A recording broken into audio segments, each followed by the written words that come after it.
এই গ্রামের নাম শেওড়াবন। নামটা যে প্রথমবার শুনবে মনে হবে এটা কোনো জঙ্গলের নাম বা ঝোপঝাড়ের নাম, কিন্তু দেখলে মনে হয় এখানে মানুষের বসবাস। এখানকার মানুষগুলো একেবারে সরল সোজা। সন্ধ্যার পর সবাই বাড়ির ভিতরে থাকে, বাইরে কাউকে তেমন দেখা যায় না। যাই হোক, শহর থেকে তো ভালো। পরিবেশটা দেখলে মন প্রাণ শান্ত হয়ে যায়। যত দেখি ততই দেখতে মন চায়। না, তাড়াতাড়ি যেতে হবে, না হলে তো ট্রেনটাই মিস করে ফেলবো। আমি রুম থেকে তাড়াহুড়া করে বের হয়ে দেখলো পাশে একটা সিএনজি দাঁড়িয়ে আছে। মামা, স্টেশন পর্যন্ত যাবেন নাকি? হ্যাঁ মামা, আসেন, 2 জন হয়ে গেছে, চলে যাব। উঠে বসেন। সিএনজিতে বসার পর পাশে দেখলাম একজন লোক বসে আছে। লোকটা কেমন অস্বাভাবিক দেখতে। ততক্ষণে সিএনজি ছেড়ে দিয়েছে। লোকটা শুধু আমার দিকে তাকিয়ে থাকে।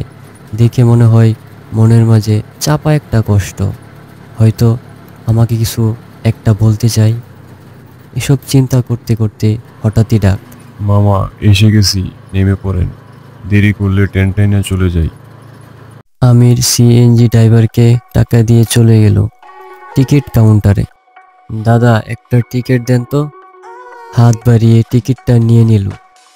তারপর কিছুক্ষণ সিট খোঁজাখুঁজির পর টিকিট দেখে সিটে বসে পড়ল। এদিকে ওদিকে তাকাতেই দেখে ওই লোকটা না, যাকে সিএনজিতে দেখলাম। আমির মনে মনে ভাবতে লাগলো, লোকটা কি আমাকে কিছু বলতে চায়, না আমার মনের কোনো ভুল ধারণা, না হয়তো সেও কোনো কাজে যাচ্ছে।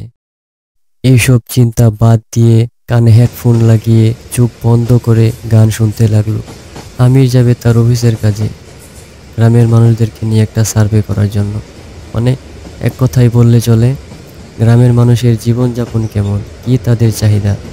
তাই সেও চলল গ্রামের সব কিছুর সাথে মিশে যেতে। প্রায় অনেক সময় পর শেওড়াবন স্টেশনে এসে ট্রেন থামলো। ওই লোকটা তাকে ডাক দিয়ে বলল। আমিরের ঘুম ভেঙে গেল লোকটার ডাকে। সে মনে মনে ভাবতে লাগলো, কে তাকে ডাক দিল। ঘুম ভেঙে যাওয়ার পর ট্রেন থেকে নেমে দাঁড়িয়ে রইল সে শেওড়াবন যাবার জন্য। গ্রাম চিনে না, সে কাকে বলবে। হঠাৎ দেখলো তার পাশে ওই লোকটা, বারবার তার সাথে দেখা। সে মনে মনে চিন্তা করতে লাগলো, চোর ছিনতাইকারী নাকি। না, এবার সে জিজ্ঞেস করে ফেললো, এই যে দাদা, আমি অনেকক্ষণ ধরে দেখছি আমি যেদিকে যাচ্ছি আপনিও সেদিকে যাচ্ছেন। না, আসলে আমি শেওড়াবন গ্রামে যাব। এই কথা শুনে আমি কিছুটা অবাক হলাম যে আমিও তো শেওড়াবন গ্রামে যাব, কিন্তু আমি তো লোকটাকে কিছু বলিনি। তাহলে সে কেমন করে জানলো?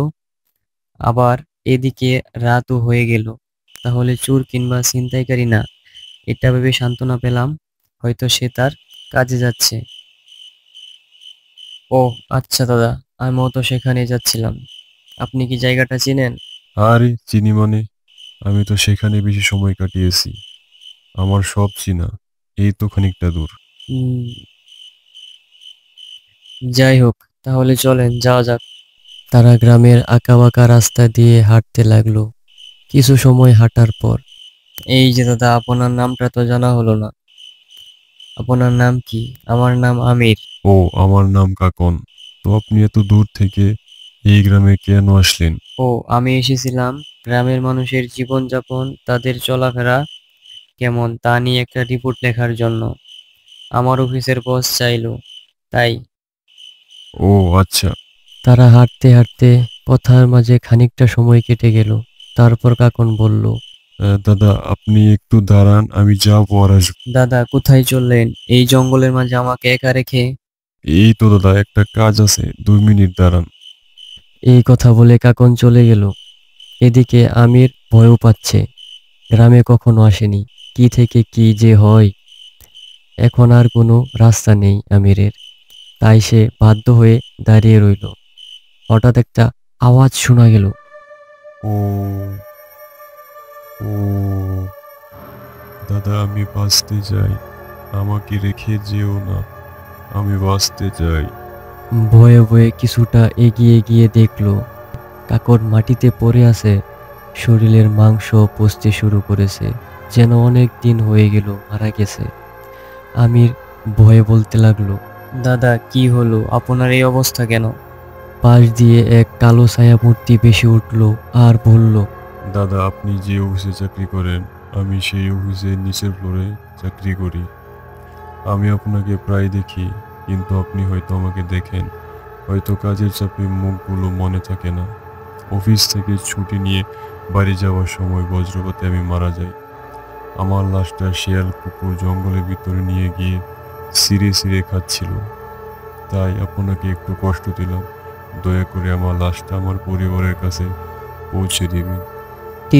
ঠিক আছে দাদা। ভালো থাকবেন, এই জন্য আপনাকে এখানে নিয়ে আসলাম। বিদায়। আমির কোনো ভয় পাচ্ছে না। সে তাকিয়ে শুধু দেখছে কাকনের লাশের পাশে পড়ে আছে একটা চিঠি, যার মাঝে কিছু টাকা। তার পরিবারের জন্য, পরিবারকে ভালো রাখার জন্য কত পরিশ্রম, মানুষ মৃত্যুর কাছে কতটা অসহায়। ইভিনিং কল অ্যানিমেশনস আজকের গল্প শেষ হলো। দেখা হবে পরের নতুন কোনো গল্পে। সেই পর্যন্ত ভালো থাকবেন।